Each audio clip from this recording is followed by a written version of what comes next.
Welcome back to the shores of the cosmic ocean. An immensity of space and time, a vastness still mostly uncharted. We're bound for the possible worlds revealed by science. We'll take a ride on the underground worldwide network that no one knew was there. I'm going to tell you a first contact story that's true. We'll meet some of the most courageous people who ever lived. And we're going to venture into the future we can still have, to the homes of our distant descendants among the stars. Science can carry us across that vastness, but without imagination, we go nowhere. Our ship of the imagination is propelled by twin engines of skepticism and wonder. It's guided by the simple set of rules that define science and make it so powerful. Test ideas by experiment and observation. Build on those ideas that pass the test. Reject the ones that fail. Follow the evidence wherever it leads and question everything. Take these rules to heart and the cosmos is yours. Come with me.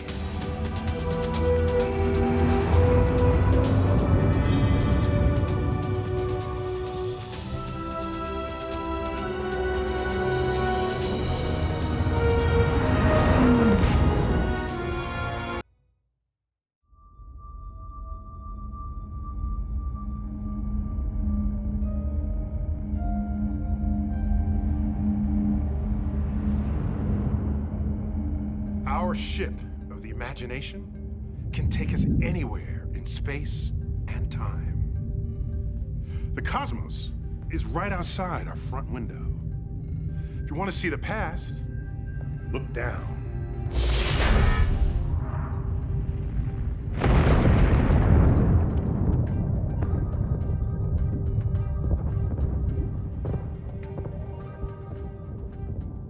And if you want to see the future, look up.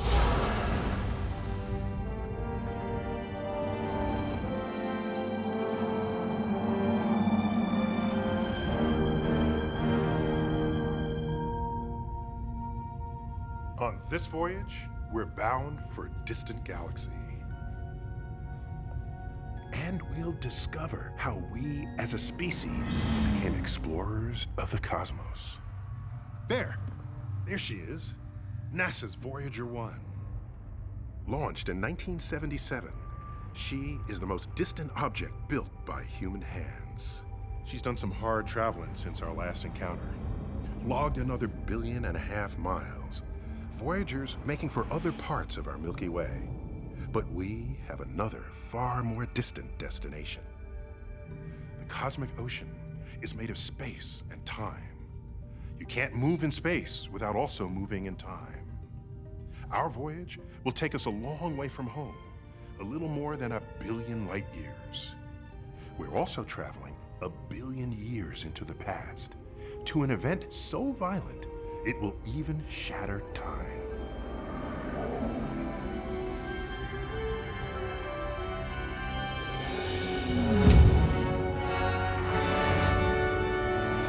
Now we're getting close to our destination. This is what we came for. These two black holes were born from the collapse of a pair of massive stars. And they've been doing a gravitational tango ever since, for millions of years. We're here for the climax. When those two collide, they will set off a space-time tsunami that will stretch and compress space in all directions, and it will slow down time itself before speeding it up, slowing it down again.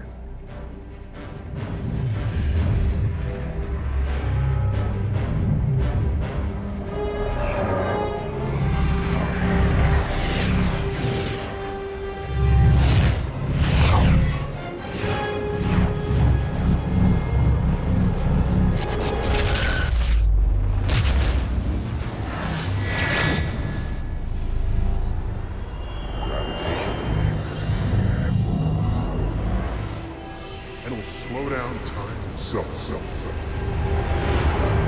set off a space-time tsunami. Press space in all directions. Billion light years away.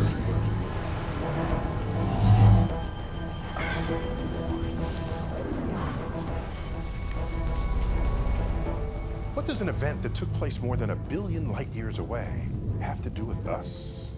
Albert Einstein was the first to understand that matter could send ripples across space-time. He imagined that catastrophic explosions of matter should create something much bigger than ripples. Great waves, gravitational waves.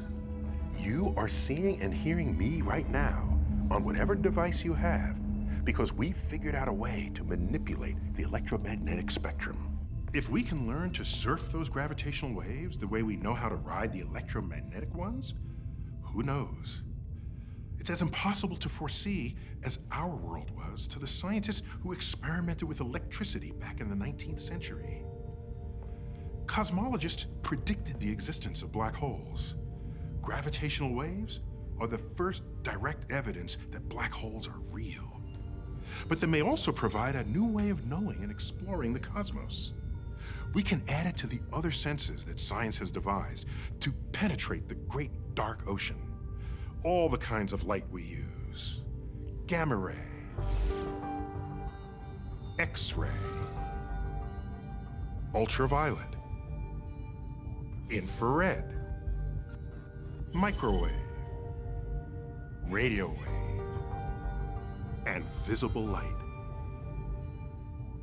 This newest way to search the cosmos could help us to one day know what's happening inside those black holes and the other hidden places that make up most of the universe. What if we could detect the gravitational waves that were caused by the first moment of creation, the birth of the cosmos? What if we could extend our vision to see the whole sweep of 14 billion years of cosmic evolution?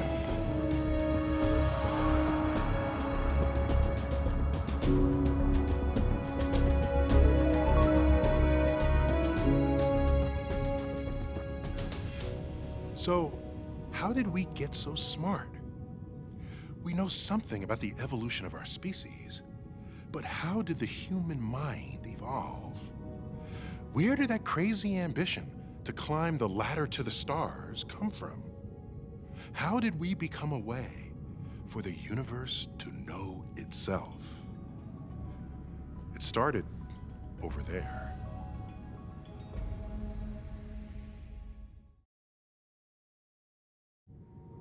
The cosmic calendar is a way for us to grasp the vastness of time. We've taken all of time from the birth of the universe to this very moment and compressed it into a single calendar year. On this scale, every month represents a little more than 1 billion years. Every day represents nearly 40 million years. Our own story begins with all the other life on our little world. Every living thing on Earth is descended from a single origin. It happened in the deep ocean darkness on September 15th, about 4 billion years ago. Within this tiny single-celled organism was a kind of chemical ladder, the DNA double helix. Star stuff. Oxygen, carbon, nitrogen, elements cooked in the hearts of distant stars combined with hydrogen from the Big Bang to become alive on this little world. Through random changes, mutations in the genes, some of which led to more successful life forms, what we call evolution by natural selection, the ladder grew, adding more and more rungs. It took another 3 billion years for life to evolve the complexity of the plants and animals that you could see with the naked eye.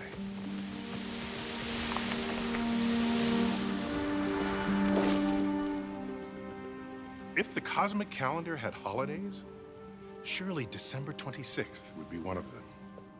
Sometime on this day, about 200 million years ago, the first mammals evolved. They brought a new feature to life on Earth, the neocortex. Back in the Triassic, the odds were against her kind. But the dinosaurs that terrorized the mammals went extinct. It was the evolution of the neocortex in small, furtive creatures such as this one that enabled their descendants to take over the planet.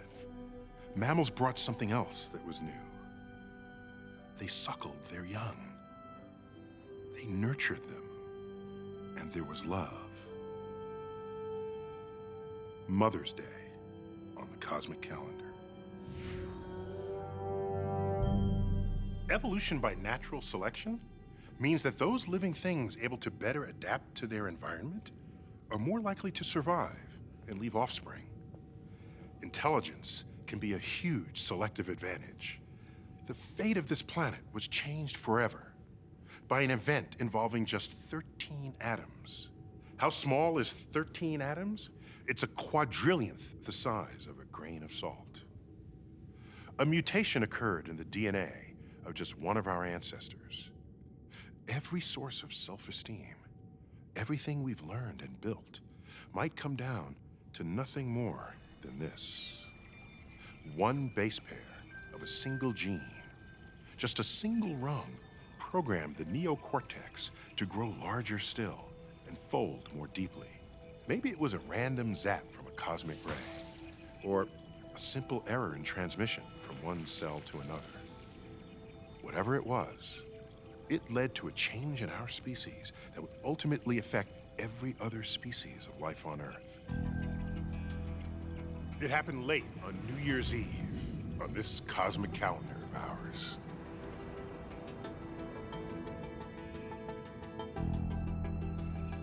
To think that, for good or evil, our ability to feel loyalty and concern for increasingly larger groups, our obsession with certain belief systems, our capacity to imagine the future, our power to transform the world and to search the cosmos for answers.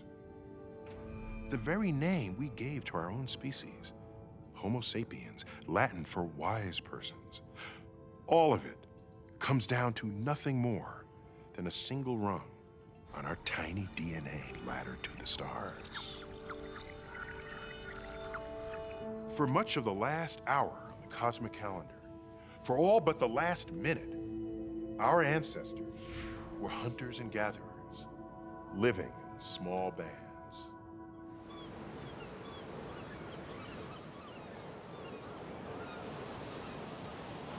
You know, when people just shrug and say, chalk it up to human nature, it puzzles me. They're usually talking about our greed, our arrogance, our violence. But we've been human for at least a couple 100,000 years. For most of that time, we weren't that way at all. How do we know? From the accounts of explorers and anthropologists encountering surviving hunter-gatherer societies across 4 centuries.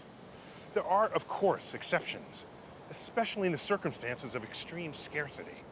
But the overwhelming consensus paints a picture of humans who lived in relative harmony with each other and the environment. We shared the little we had because we knew that our survival depended on the group. We didn't prize wealth beyond our needs because possessions would just weigh us down as we wandered. We were different from our non-human primate ancestors, with their alpha males bullying their way to dominance.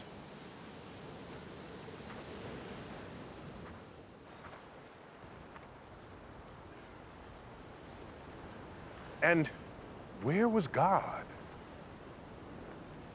Everywhere. In the rocks and in the rivers, in the trees and the birds, and every living thing. That was human nature for a couple of 100,000 years.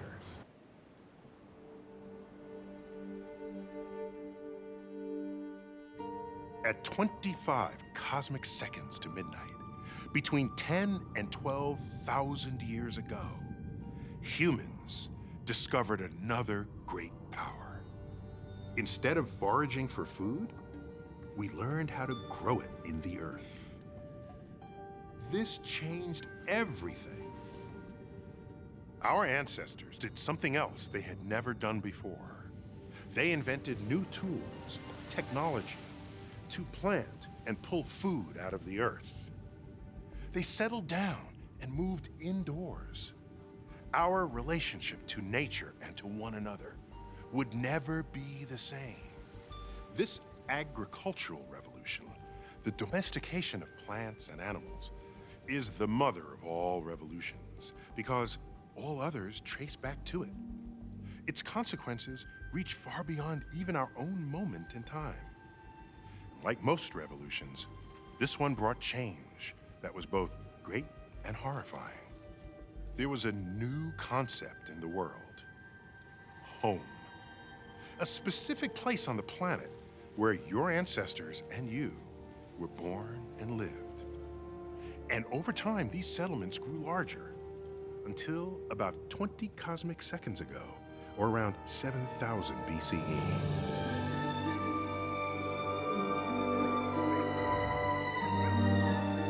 Welcome to Çatalhöyük, a community on the Anatolian plain.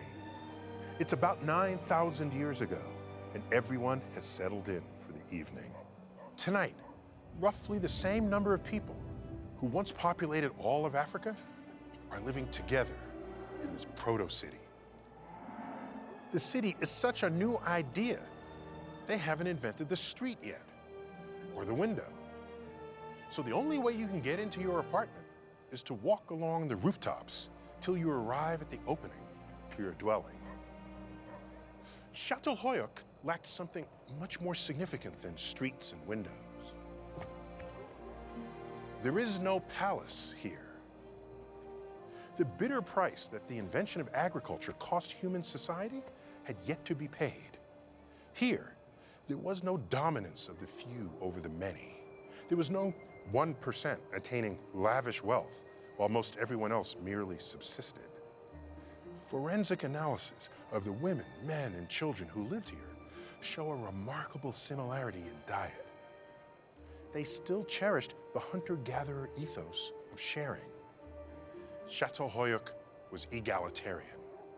The weakest ate the same food that the strongest did, and everyone lived in the same kind of home. But man, it was anything but drab. Come on, I'll show you.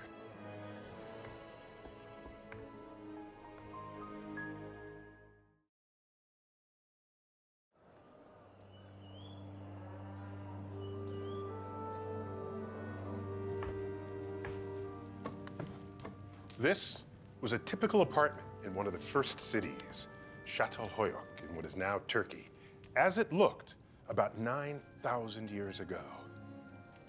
They were a lot like us.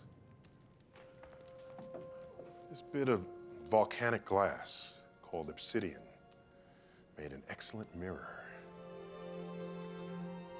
If we could only find a way to see all the things that were once reflected here. This apartment was home for an extended family of 7 to 10 people. Every apartment had a similar floor plan.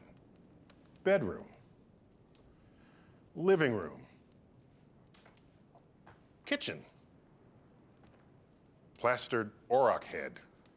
The people of Çatalhöyük had a passion for decorating. Apartments were richly appointed with the teeth and bones and skins of animals. The ochre that our ancestors picked up in Africa about 100,000 years before was now the medium of choice for the interior decorators of Çatalhöyük.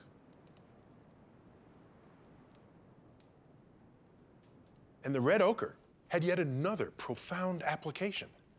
They used it to create an entirely new art form, the map. For the first time ever, humans created a two-dimensional representation of their location in space and time.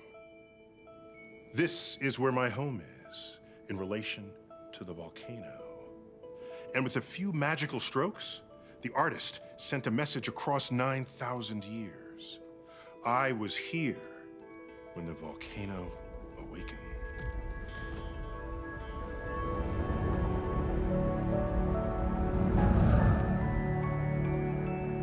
The experiment at Çatalhöyük was a success, and within a few thousand years, there were cities everywhere.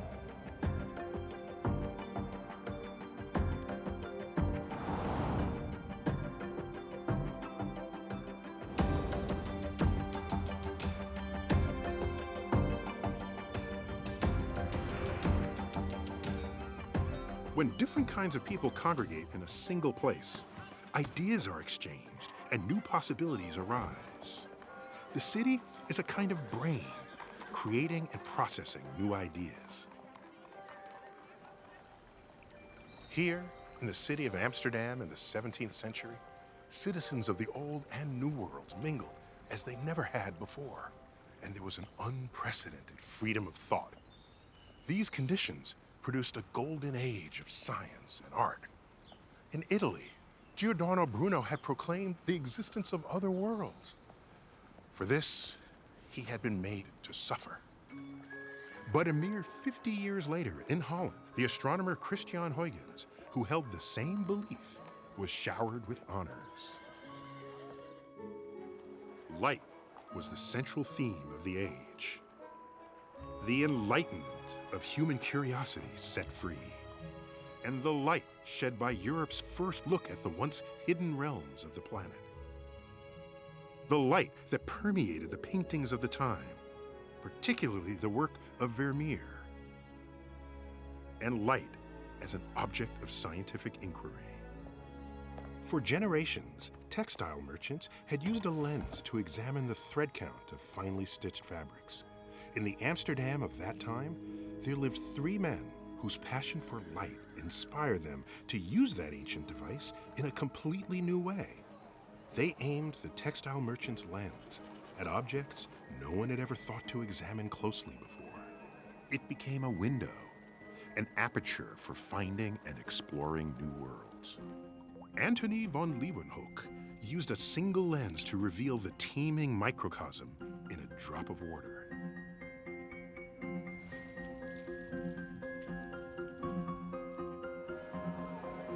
His friend, Christian Huygens, used two lenses to bring the stars, planets, and moons close enough to reveal their features. Huygens became the first to see that Saturn's rings did not touch the planet, and the first to understand what they really were. He also discovered Saturn's largest moon, Titan. Huygens, like Bruno, believed that the stars were other suns, orbited by their own systems of planets and moons. But why was there no hint of those other worlds and their living things in the sacred books? Whatever disquiet this contradiction may have stirred in the hearts and minds of the leaders of the Enlightenment, there was only one man who dared to address it head-on. He was another wizard of light. Baruch Spinoza had been a member of the Jewish congregation of Amsterdam through his teenage years. But in his early 20s, he began to speak publicly of a new vision of God. Spinoza's God was the physical laws of the universe. His sacred text, the Book of Nature. The Jews of Amsterdam were mostly refugees from the vicious inquisitions in Spain and Portugal, where so many of them had been tortured and murdered. Amsterdam had offered the Jews a refuge, and they must have seen Spinoza's radical ideas as a threat to their hard-won security in Holland. They excommunicated the young rebel and decreed that he must be forever shunned. Spinoza accepted their punishment with dignity, but without a trace of submission. He moved nearby to The Hague, where he went even further, daring to write that the Bible was not dictated by God, but written by human beings. Spinoza wrote, "Do not look for God in miracles. Miracles are violations of the laws of nature. God is best apprehended in the study of those laws."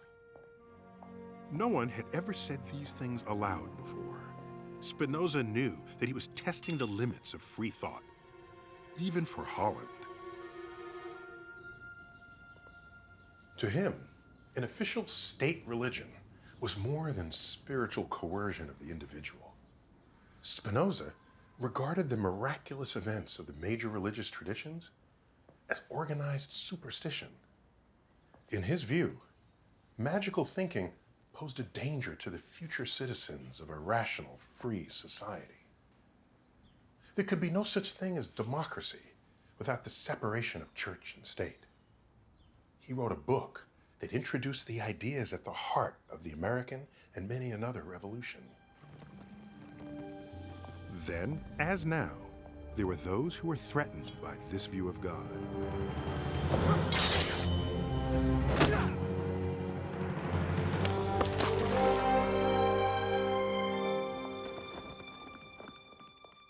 Spinoza continued to write and speak about his revolutionary view of God, always wearing the slashed cape as a badge of honor. He died at 44, possibly from inhaling particles of dust during his years of grinding lenses for microscopes and telescopes. 250 years later, another man with a passion for light made a pilgrimage to the humble workroom that had been preserved as a testament to the vast influence of Spinoza's philosophy. This man, world famous for finding a new law of nature, was often asked if he believed in God. Albert Einstein replied, "I believe in Spinoza's God, who reveals himself in the harmony of all that exists." Our understanding of nature's laws has advanced far beyond Spinoza's and even Einstein's wildest dreams. But there is one law of nature we cannot seem to grasp. Inscribed in the Book of Nature is a parable about an ancient alliance between two kingdoms and those who would tear it apart.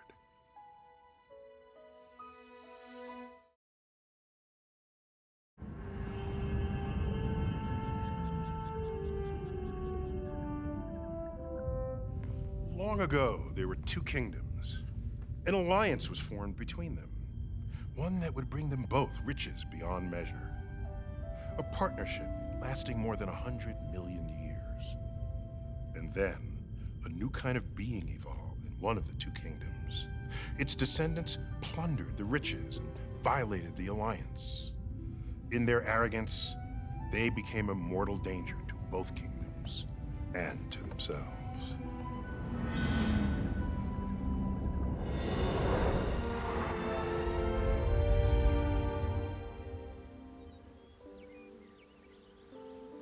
This parable is true. It's the story of two of the half-dozen realms of life on Earth, the plant and animal kingdoms. It's not easy being green. Sex is challenging when you're stuck in one place. There's no dating. You just sit there and cast your seed to the winds. Literally. You just wait for the wind to blow. If you get lucky, some of your pollen will be carried away and land on the sexual reproductive part of another plant.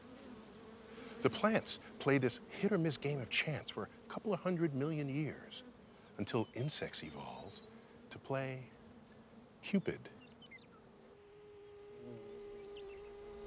What resulted was one of the great co-evolution marriages in the history of life. The insect would visit a flower for a dinner of protein-rich pollen. Inevitably, some of the pollen would stick to the body of the insect. The insect would visit another flower, bringing along the leftovers on its body. That pollen fertilized the next flower, allowing it to reproduce. It was a win-win deal for both the flowers and the insects, causing a series of delightful evolutionary developments. A new plant arose that produced sugary nectar in addition to the pollen. Now, the insects came not just for their basic meal of pollen, but also for dessert. The insects got chubbier, evolved furry bodies, and even little pouches on their legs to snag more pollen on their daily rounds of the flowers. Now, there were bees. This was a bonus for yet another species of the animal kingdom. Us. We are indebted to the bees and their fellow pollinators for something even more vital to our survival. Every third bite of food you take, and this is even true for those of us who are omnivores, was made possible by them. 35% of the world's crops depend on their cooperation. The plants eat starlight, and we and the animals, we eat plants. And they don't just increase the quantity of available food, we owe them for much of the biodiversity that has made our food supply so dependable. But we're working them to death. And for the first time ever, Many kinds of bees are on the endangered species list.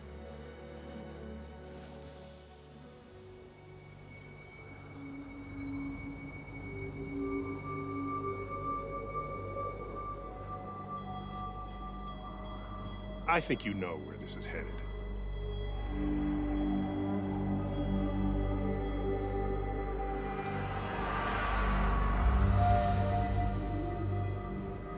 The blessing and the curse of the invention of agriculture has brought us here, to the halls of extinction.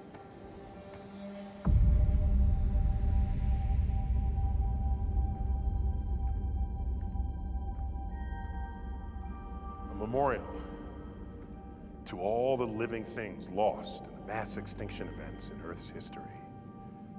It's a monument to the broken branches on the tree of life. 5 times in the history of life, cataclysmic geological and astronomical events have threatened to extinguish life itself. The 6th one is different. The last time we were here together, this hallway had no name. Why? Because back then, a scientific consensus had yet to be reached that we were in the midst of a mass extinction event. That's changed. Now, this hallway has a name. It's ours. The Anthropocene. Anthropo, from the Greek word for human.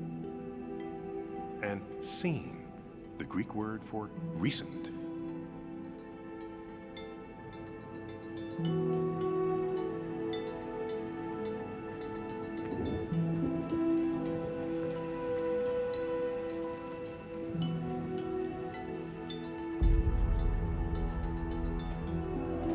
These are the species we hunted to extinction back when we were wanderers, including our own cousins, the Neanderthals.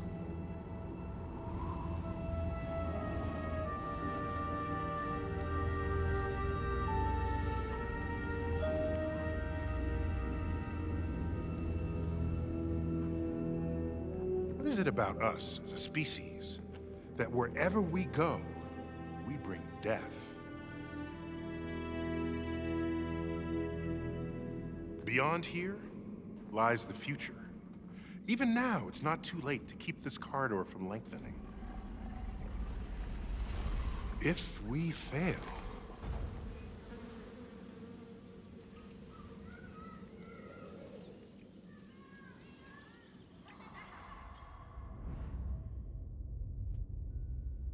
but if we succeed, come with me.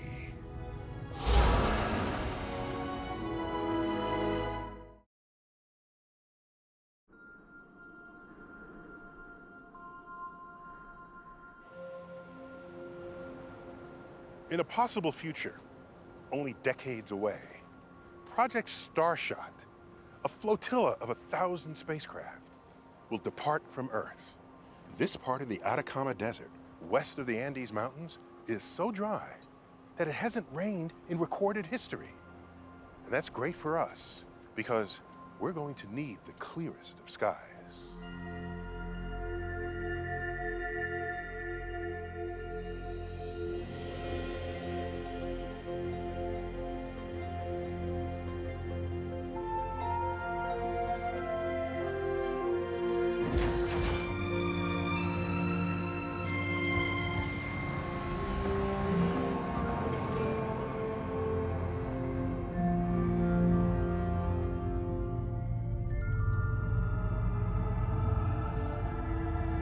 There were no witnesses when the first life left the water for the land. There was nobody to file a report when the first birds took to the skies. But this is one great leap that will be documented in every conceivable way. The whole world is watching. We are, after all, sending our first craft directly to the planets of another sun, the Alpha Centauri system. These are the ships that will carry our senses there. These are interstellar sailing ships propelled by light. Their hulls weigh but a gram, and they are no larger than a pea. And yet, they're equipped with all that NASA's Voyagers have, and more.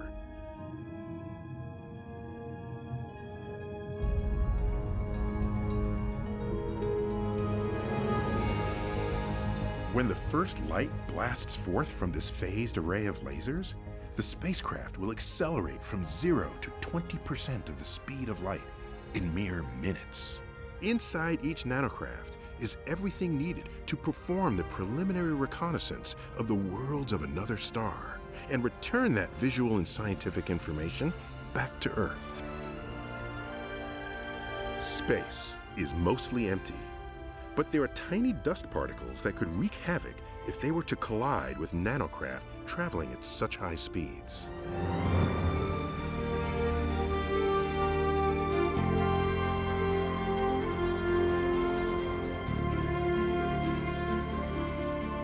That's one of the reasons we need to send so many of them.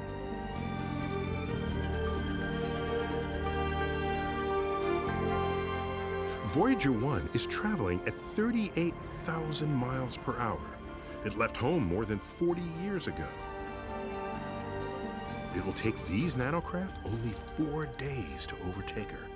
That's pretty fast, but still only 20% of the speed of light. Proxima Centauri is 4 light years away. That's a 20-year one-way trip.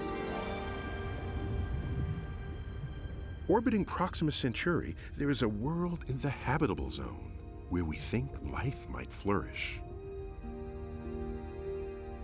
Our robotic emissaries will send accounts from these new worlds. Their messages will race back to us on radio waves at the speed of light. They will take 4 years to reach us. 20 years one way, 4 years back.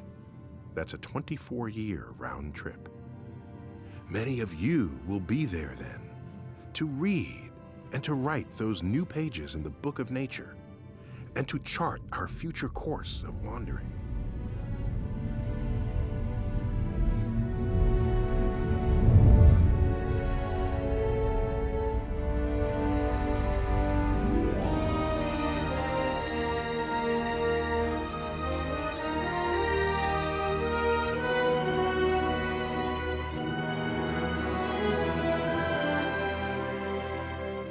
No longer bounded by the earth, the ocean, or the sky.